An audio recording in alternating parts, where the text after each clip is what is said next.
Assalamualaikum pemirsa, masih bersama dengan saya. Ya, pada kesempatan kali ini izinkan saya memberikan sebuah cerita. Cerita ini bisa dikatakan cerita lucu atau bisa dikatakan juga cerita menarik ya. Jadi kalau disimak, dengarkan ya, insya Allah pastinya lucu ya, membuat Anda itu nanti bisa tertawa ya. Langsung aja. Jadi ceritanya begini, ada seorang pria atau laki-laki itu kurang pergaulan, kupeng, atau bisa dikatakan lain kurang pengalaman ya. Nah, dia itu setiap harinya adalah yang digeluti adalah kerja ya, menafkahi keluarga setiap harinya ya, untuk anak-anaknya, untuk kebutuhan harinya, seperti itu. Jadi yang beliau tahu itu adalah yaitu yang penting sebenarnya kerja, cari duit, menafkahi keluarga buat istri dan anaknya. Nah, permasalahannya gini. Nah, orang itu ternyata banyak dikaruniai banyak anak. Nah, terus suatu ketika dari suami dan istri ya, beliau itu musyawarah, pernah berbulan, pernah ngomong ya, mereka berdua, dia ngomong seperti ini bagaimana ya kalau misalkan ibu itu nggak usah ikut KB ya, tapi setiap kita melakukan suatu hubungan suami istri itu tidak terjadi kehamilan seperti itu. Ini caranya bagaimana? Tanpa menggunakan KB tetapi tidak bisa hamil. Mereka berdua musyawarah ya. Nah, sehingga apa? Ketemu solusi dari mereka berdua. Bagaimana Bu, kalau kita besok atau kapan ya, kita ke dokter kandungan saja, kita konsultasi, kita ngomong ya, barangkali nanti ada solusi dari Pak Dokter. Nah, istrinya menjawab, ya Pak, mendingan gitu aja, nanti kita ke dokter saja, biar nanti kita ceritakan apa adanya sama dokter ya, syukur nanti ada solusi dari Pak Dokter kandungan. Nah, suatu ketika mereka berdua ya ke sana, ke tempat dokter kandungan. Kebetulan mereka berdua langsung ketemu dengan Pak Dokter kandungan. Mereka berdua duduk di suatu ruangannya Pak Dokter kandungan itu. Mereka berkonsultasi, mereka bercerita. Nah, dia ngomong sama Pak Dokternya, Dok, kedatangan saya ini yang pertama silaturahmi, yang kedua sekalian saya mau cerita Dok, permasalahan saya dengan istri. Nah, selama ini dari awal menikah sampai sekarang, istri saya itu tidak pernah ikut yang namanya apa itu kata orang-orang ya, namanya KB Dok, tidak pernah ikut yang namanya KB. Nah, sehingga apa Dok, apa yang terjadi karena tidak ikut KB? Ya, saya alhamdulillah dikaruniai banyak anak. Nah, karena sudah banyak anak, menurut saya cukup, jangan menambah anak lagi seperti itu. Nah, solusinya bagaimana Dok? Jika saya tetap berhubungan suami istri agar tidak bisa hamil untuk istri saya itu. Nah, si dokter menjawab, oh seperti itu Pak permasalahannya. Iya Pak Dokter, Jadi gini Pak, ini ada satu alat untuk mencegah yang namanya kehamilan. Nah, mereka berdua suami istri menjawab, apa itu dok? Alat pencegahnya itu.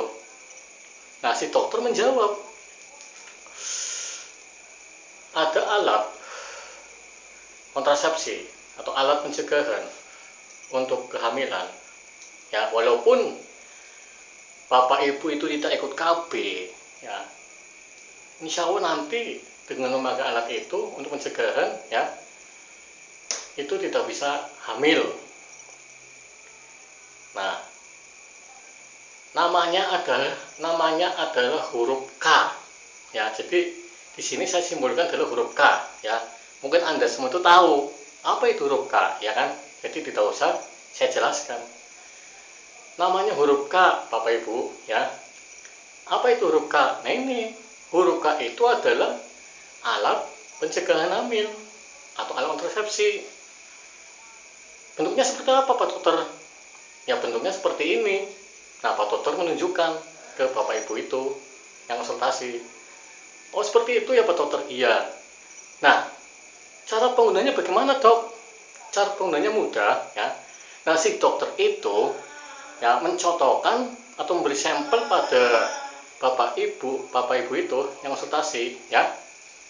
Nah caranya seperti ini Bapak Ibu, nanti dipasangkan ya seperti ini. Nah si dokter itu memberi contoh memasukkan huruf K ya itu ke dalam jempol seperti itu.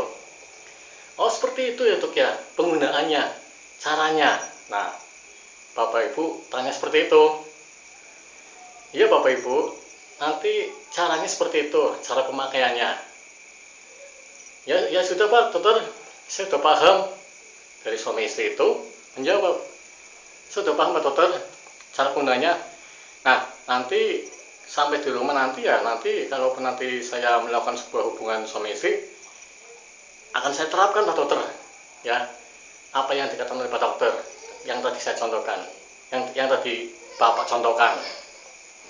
Nah setelah itu suatu saat suami istri itu ya melakukan suatu hubungan. Nah waktu sebelum melaksanakan suatu hubungan, si bapaknya itu ya mengambil huruf K. Nah lucunya lagi ya, karena orang itu adalah orang uper, wawasannya kurang pengalaman, kurang bergaulan ya. Jadi apa yang dicontohkan oleh Pak Dokter ya, si huruf K dipasang di jempol. Di saat pas melaksanakan hubungan suami istri, si huruf K itu dimasukkan ke jempolnya, dimasukkan atau dipasang ke jempolnya itu suaminya. Nah ini nih, ini sesuai dengan petunjuk dokter, katanya dipasang di sini di jempol. Nah saking kupernya itu ya, setelah itu mereka berdua suami istri melakukan suatu hubungan. Ternyata apa yang terjadi? Ya, setelah melakukan hubungan itu dengan memakai huruf K yang dipakai di jempolnya, ya, yang katanya sesuai dengan petunjuk dokter, ya, karena kurang pengalaman, yaitu saking orangnya lurus ya seperti itu, orang logo. Apa yang diberi petunjuk dokter dipasang di jempol. Ya suami itu dimasangnya jempol, saking lurusnya, saking logonya. Apa yang terjadi? Istrinya ya hamil. Mereka berdua bingung. Ini kata Pak Dokter katanya memakai huruf K ini katanya nggak bisa hamil. Ya Bu ya. Tetapi kenapa ibu sekarang hamil? Nah selang berapa bulan mereka datang lagi ke dokter itu, ya menanyakan. Terus ketemu dokternya, Pak Dokter, ini kata Pak Dokter katanya kalau memakai huruf K itu katanya nggak bisa hamil, ya. Tapi kenyataannya apa Pak Dokter? Istri saya hamil. Nah Pak Dokter menjawab, Nah, Bapak itu cara penggunanya bagaimana? Nah, suami istri itu menjawab, ya yang saya pakai sesuai dengan petunjuk Pak Dokter. Yang kemarin waktu saya konsultasi, yaitu dipakai di jempol sesuai petunjuk dokter. Si dokter menjawab, itu kan sebuah contoh, bukan dipasang di jempol, ya, tetapi dipasang di anunya kamu. Kalau dipasang di jempol ya jelas loh, istrinya Anda bisa hamil karena dipakainya di jempol. Salah. Ini kan saya hanya memberikan sebuah contoh kemarin, ya, hanya sebagai contoh dipasang di jempol, ya, yang sebenarnya adalah dipasang di anunya Anda. Oh seperti itu, Pak Dokter. Si suami istri itu menjawab, mohon maaf Pak Dokter, saya nggak tahu, saya tahunya dipasang di jempol. Kan lucu kan, ya. Nah setelah itu, ya udah Pak Dokter, saya udah paham, ya, cara penggunaan dari huruf K itu. Mereka berdua suami istri pulang ke rumah. Nah setelah itu apa? Selang berapa lagi setelah istrinya melahirkan, ya, karena kejadian kemarin salah pemasangan di jempol, akhirnya kan hamil terus melahirkan. Nah selang berapa tahun, 1 tahun, dia mencoba lagi sesuai dengan petunjuk dokter. Nah ini Bu, ini kalau kita berhubungan, ya, kalau dipasang di anunya saya, ini pasti nggak hamil. Iya Pak, ya, ya iya. Nah ternyata apa, ya Bu, yuk kita berhubungan suami istri. Nah sesuai dengan petunjuk dokter, benar, si bapak itu memakainya di anunya sendiri. Setelah dipakai di anunya sendiri, dia ngomong sama istrinya, Bu, ini kok dipasang di ujungnya kok ada lebihnya ya Bu, ya, nggak ngepas, nggak ngepres, ada lebihnya ujungnya. Nah ini biar ngepres bagaimana? Nah karena saking lugunya itu, ya, dia ngambil gunting, ujungnya itu dipotong biar ngepres, biar rapi. Yang akhirnya mereka berhubungan. Apa yang terjadi? Ya pasti hamil lagi. Karena apa? Karena ujungnya itu dipotong. Karena menurut bapak itu adalah biar rapi, biar nggak ada lebihnya ujungnya. Ya pasti hamil dong, ya. Ya itulah karena orang kuper, ya, orang lugu, orang lurus, kurang pengalaman, kurang bersosialisasi, ya, wawasannya kurang, akhirnya ya, akhirnya apa, jadilah seperti ini, ya. Nah itu merupakan sebuah kisah, ya, kisah atau cerita, ya, mohon maaf, ya, jika ada tutur kata yang salah, mohon maaf sekali, dan terima kasih atas perhatiannya dan waktunya. Saya akhiri. Wassalamualaikum warahmatullahi wabarakatuh. Semoga dapat menghibur Anda.